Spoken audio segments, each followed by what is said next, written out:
Hello बच्चों, SDS education academy में आपका स्वागत है। आज हम क्लास 12th की पाठ्यपुस्तक आरोह भाग 2 की कविता आत्मपरिचय पढ़ेंगे। आत्मपरिचय के कवि हैं हरिवंशराय बच्चन जी। इस कविता में कवि ने अपने प्रेममय व्यक्तित्व पर स्वयं प्रकाश डाला है। वह जीवन के कर्तव्यों और दायित्वों के प्रति सचेत हैं। वह जीवन के कष्टों के बीच भी प्रेम को जीवित रखे हुए हैं। उसका हृदय किसी के प्रेम से झंकृत है। कवि अपने हृदय को प्रेम की अग्नि से प्रदीप्त रखता है। कवि दुनियादारी और स्वार्थ के लिए जीने वालों को नादान कहता है। वह स्वयं ऐसे सांसारिक ज्ञान को भूलना चाहता है। कवि को अपने रुदन में भी संगीत सुनाई पड़ता है। उसकी कोमल वाणी में विद्रोह की आग है। यह इस कविता में बताया गया है। अब हम कवि परिचय पढ़ेंगे। हरिवंशराय बच्चन जी का जन्म 27 नवंबर सन 1907 इलाहाबाद में हुआ। इनकी प्रमुख रचनाएं हैं मधुशाला, मधुबाला, मधुकलश, निशा निमंत्रण, एकांत संगीत, आकुल अंतर, मिलन यामिनी, सतरंगिनी, आरती और अंगारे, नए पुराने झरोखे, टूटी फूटी कड़ियाँ, क्या भूलूं क्या याद करूं, नीड़ का निर्माण फिर, बसेरे से दूर, 10 द्वार से सोपान तक, हेमलेट, जनगीता, मैकबेथ, प्रवासी की डायरी। उनका पूरा बाग में बच्चन ग्रंथावली के नाम से 10 खंडों में प्रकाशित है। इनका निधन सन 2003 में मुंबई में हुआ। अब हम कविता पढ़ेंगे। मैं जगजीवन का भार लिए फिरता हूँ, फिर भी जीवन में प्यार लिए फिरता हूँ। कर दिया किसी ने झंकृत, जिनको छूकर मैं सांसों के 2 तार लिए फिरता हूँ। कविता को समझने के लिए हम पहले शब्दार्थ पढ़ेंगे। जग जीवन यानी सांसारिक गतिविधि या दुनियादारी। झंकृत यानी तारों को बजाकर स्वर निकालना। अब हम अर्थ समझेंगे। मैं जग जीवन का भार लिए फिरता हूँ, फिर भी जीवन में प्यार लिए फिरता हूँ। कवि कहते हैं कि यद्यपि मुझ पर सांसारिक चिंताओं और दुनियादारी का भार बहुत है, मैं अपने सामाजिक दायित्वों के प्रति सचेत हूँ, फिर भी मेरा हृदय प्रेम से लबालब भरा हुआ है। कर दिया किसी ने झंकृत, जिनको छूकर मैं सांसों के 2 तार लिए फिरता हूँ। कवि कहते हैं कि मुझे मेरे किसी प्रिय ने प्रेम किया। मेरी सांसों के तार उस प्रेम की छुअन से संगीत की तरह बज उठे। मैं प्रेम से तरंगित हो उठा। अब मैं उसी प्रेम की झंकार में खोया खोया सा जी रहा हूँ। इन पंक्तियों में कुछ विशेष बातें हैं, जैसे श्रृंगार रस की प्रधानता है, सांसों के तार में रूपक अलंकार है, किसी ने शब्द में रहस्यात्मक प्रयोग है, सांसों के तार में रूपक अलंकार है। अब हम दूसरा काव्यांश पढ़ेंगे। मैं स्नेह सुरा का पान किया करता हूँ, मैं कभी न जग का ध्यान किया करता हूँ। जग पूछ रहा उनको जो जग की गाते, मैं अपने मन का गान किया करता हूँ। अब हम शब्दार्थ देखेंगे। सुरा यानी मदिरा या शराब, पान करना यानी पीना, ध्यान करना यानी परवाह करना, गाते यानी स्तुति करते। अब हम अर्थ समझेंगे। मैं स्नेह सुरा का पान किया करता हूँ, मैं कभी न जग का ध्यान किया करता हूँ। कवि कहते हैं कि मैं प्रेम रूपी मदिरा का पान किया करता हूँ। कहने का मतलब ये है कि मैं सदा प्रेम के भावों में डूबता उतराता रहता हूँ। मैं सांसारिक झंझटों की परवाह नहीं करता हूँ। संसार मेरे बारे में क्या सोचता है, मुझे क्या कहता है, मैं इस पर ध्यान नहीं दिया करता। जग पूछ रहा उनको जो जग की गाते, मैं अपने मन का गान किया करता हूँ। कवि कहते हैं, यह संसार सदा उन्हीं लोगों की स्तुति किया करता है जो संसार की स्तुति किया करते हैं। अर्थात लोग सामाजिक सरोकारों वाले कवियों को पसंद किया करते हैं, परंतु मैं अपने गीतों में अपने मन के भावों को व्यक्त किया करता हूँ। अपनी कविताओं का विषय भी मैं स्वयं हूँ। इन पंक्तियों में कुछ विशेष बातें हैं, जैसे श्रृंगार रस की अभिव्यक्ति हुई है, इसने सुरा में रूपक अलंकार है, तत्सम शब्दों का प्रयोग किया गया है। अब हम तीसरा काव्यांश पढ़ेंगे। मैं निज उर के उद्गार लिए फिरता हूँ, मैं निज उर के उपहार लिए फिरता हूँ। है यह अपूर्ण संसार न मुझको भाता, मैं स्वप्नों का संसार लिए फिरता हूँ। अब हम शब्दार्थ देखेंगे। निज यानी अपना, उर यानी हृदय, उद्गार यानी भाव, उपहार यानी भेंट, अपूर्ण यानी अधूरा, भाता यानी अच्छा लगना, सपनों का संसार यानी नई कामनाओं वाला मौलिक संसार। अब हम अर्थ समझेंगे। मैं निज उर के उद्गार लिए फिरता हूँ, मैं निज उर के उपहार लिए फिरता हूँ। कवि कहते हैं कि मैं इस दुनिया के बारे में नए नए मनोभाव रखता हूँ। मैं उन्हीं मनोभावों को लिए लिए उमड़ता घुमड़ता रहता हूँ। मैं इस संसार को अपने हृदय के कोमल भाव प्रदान करना चाहता हूँ। है ये अपूर्ण संसार न मुझको भाता, मैं स्वप्नों का संसार लिए फिरता हूँ। कवि कहते हैं कि यह बाहरी संसार मुझे अधूरा लगता है, इसमें प्रेम का अभाव है, इसलिए यह प्रेम विहीन संसार मुझे अच्छा नहीं लगता। मेरे मन में प्रेममय संसार का एक सपना है, जिसे लिए लिए मैं भटकता फिर रहा हूँ। मैं अपने अनुसार एक प्रेममय संसार रचना चाहता हूँ। इस काव्यांश में कुछ विशेष बातें हैं, जैसे श्रृंगार रस की प्रधानता है, संस्कृत निष्ठ भाषा का प्रयोग किया गया है। अब हम चौथा काव्यांश पढ़ेंगे। मैं जला हृदय में अग्नि दहा करता हूँ, सुख दुख दोनों में मग्न रहा करता हूँ। जग भव सागर तरने को नाव बनाए, मैं भव मौजों पर मस्त बहा करता हूँ। अब हम शब्दार्थ देखेंगे। हृदय, हृदय माने मन, दिल, अग्नि यानी आग, भाव का आवेश, दहा यानी जला, भवसागर यानी संसार रूपी सागर, भव यानी संसार, मौज यानी किनारा। अब हम अर्थ समझेंगे। मैं जला हृदय में अग्नि दहा करता हूँ, सुख दुख दोनों में मग्न रहा करता हूँ। कवि कहते हैं कि मैं स्वयं ही अपने हृदय में प्रेम की अग्नि जलाता हूँ, फिर उसकी आँच में स्वयं सुलगता रहता हूँ। मैं इसी प्रेम दीवानगी में मस्त होकर जीवन में आए सुख दुख के बीच तल्लीन रहा करता हूँ। मैं इस जीवन में आए हुए सुख दुख के बीच डूबा रहता हूँ।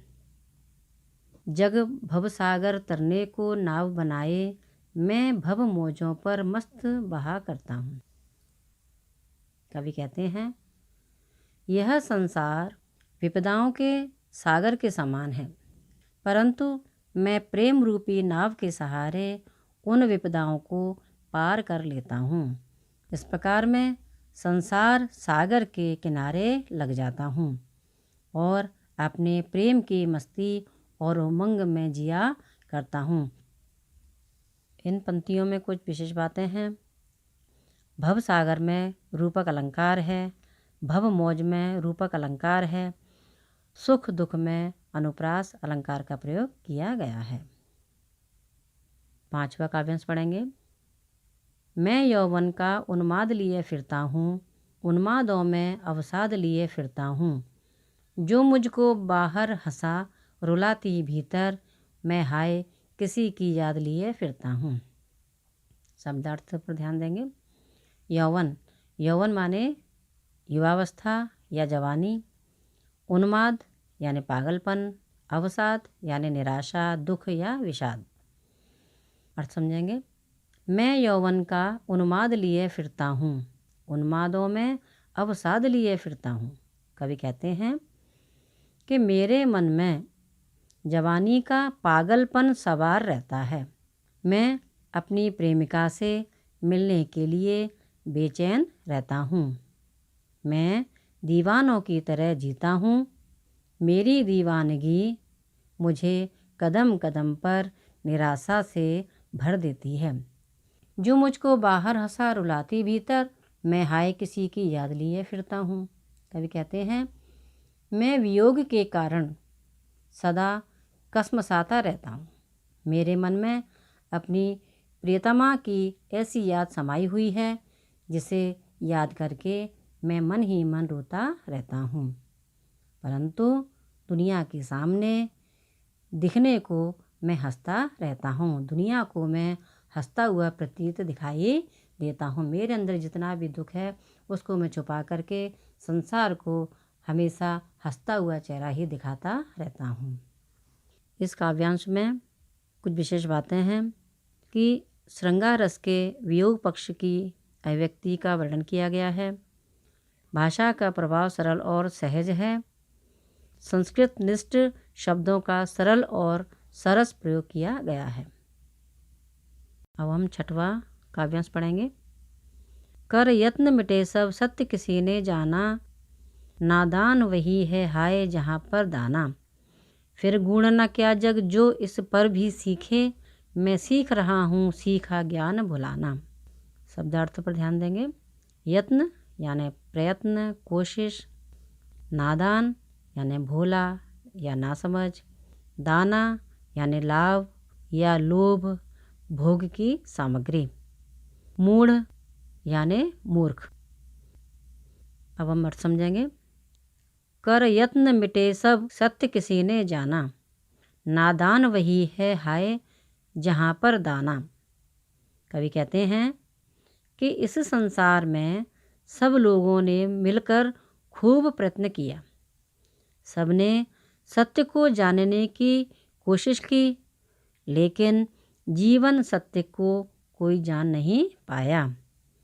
इस कारण जिसे भी देखो वही नादानी कर रहा है। जिसे संसार में जहाँ भी धन वैभव या भोग सामग्री मिलती है वह वही दाना चुगने में लगा रहता है। जिसे भी इस संसार में जहाँ से भी धन वैभव या भोग सामग्री मिलती है वह वही दाना चुगने में लगा रहता है, वही अपना लाभ उठाने में लगा रहता है। नादानी में वह भूल जाता है कि वह संसार के जाल में उलझ गया है। फिर मूढ़ ना क्या जग जो इस पर भी सीखे, मैं सीख रहा हूँ सीखा ज्ञान भुलाना।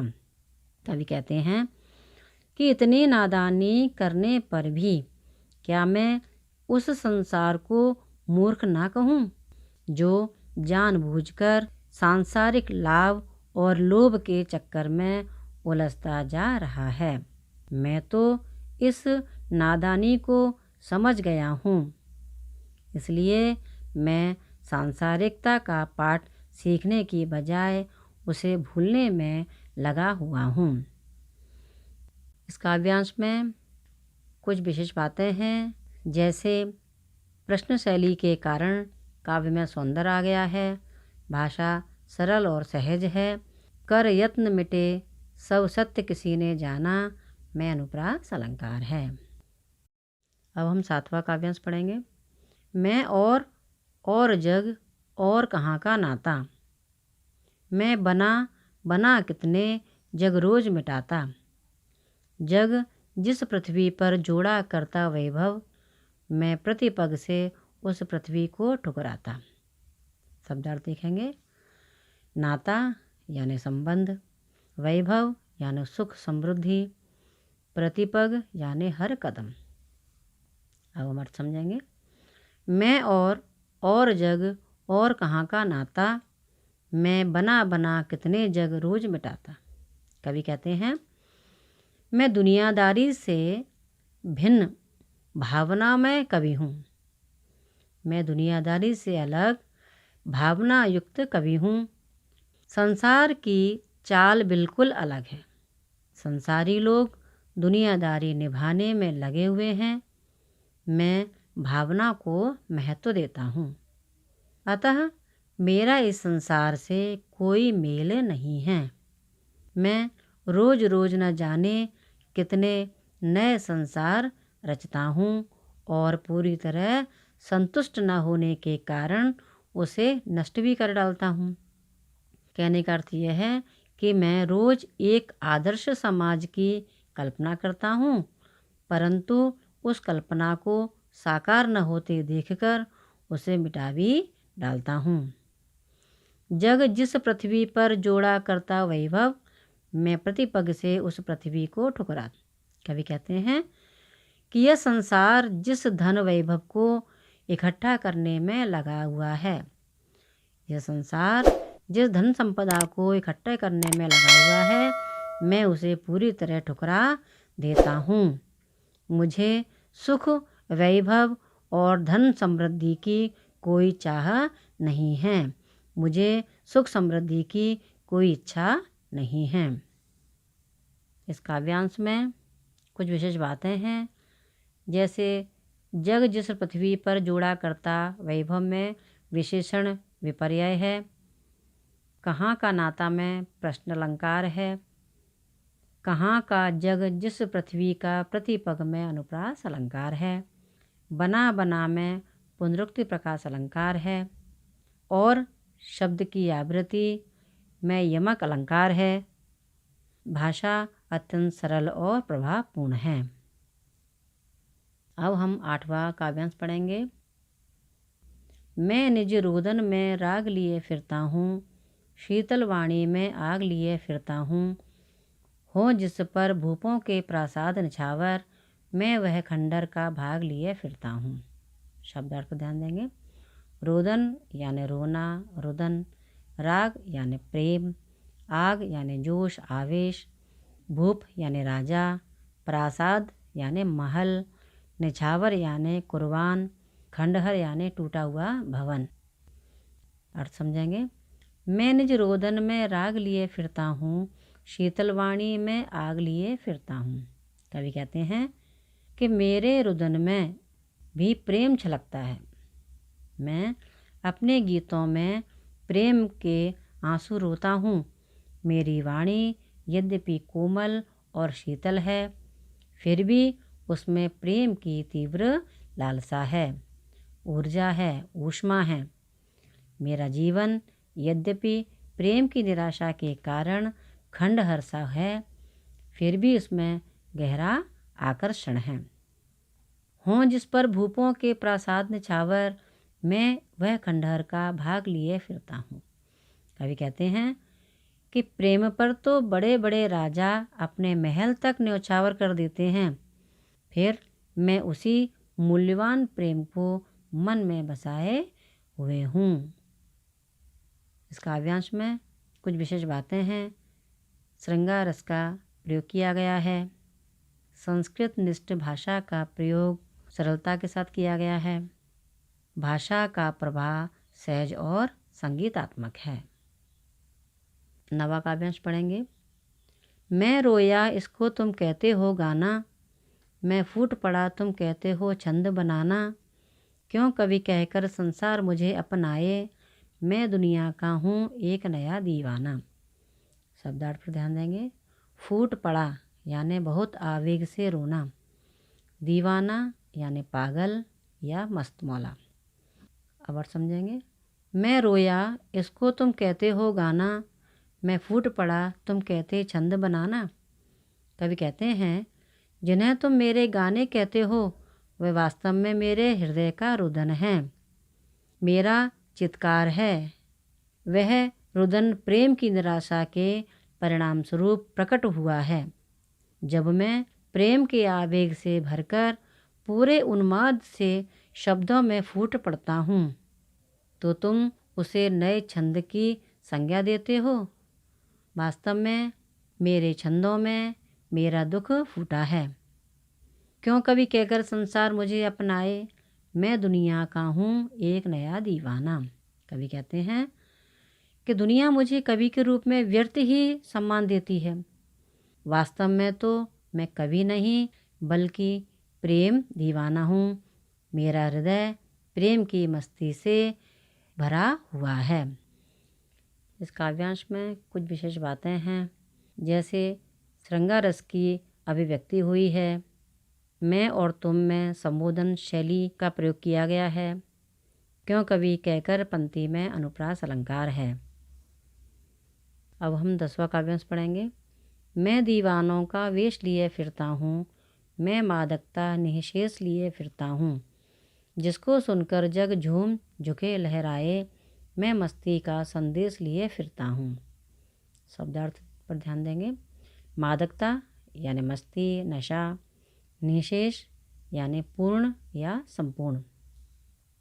अब हम अर्थ समझेंगे। मैं दीवानों का वेश लिए फिरता हूँ, मैं मादकता निःशेष लिए फिरता हूँ।